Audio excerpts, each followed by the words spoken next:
ഞാൻ ശബരിമല സ്വർണ്ണക്കൊള്ളയുമായി ബന്ധപ്പെട്ട് ഒരു കത്ത് SITക്ക് കൊടുത്തു എന്നുള്ളത് ശരിയാണ്.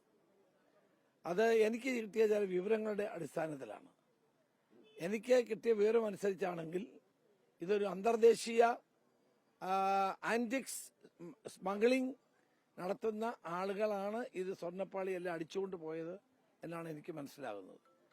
വലിയ 500 മുതൽ 1000 കോടി വരെ ഇതിൽ നിന്ന് കൊള്ളയടിക്കപ്പെട്ടു എന്നാണ് മനസ്സിലാക്കാൻ കഴിയുന്നത്.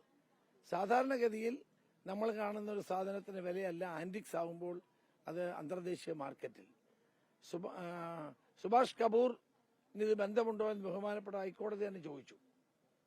അപ്പോൾ ഇത് വലിയ ഒരു ഒരു ഒരു ഒരു അന്തർദേശീയ സംഘം ഇതിന്റെ പിന്നിൽ പ്രവർത്തിക്കുന്നുണ്ട്.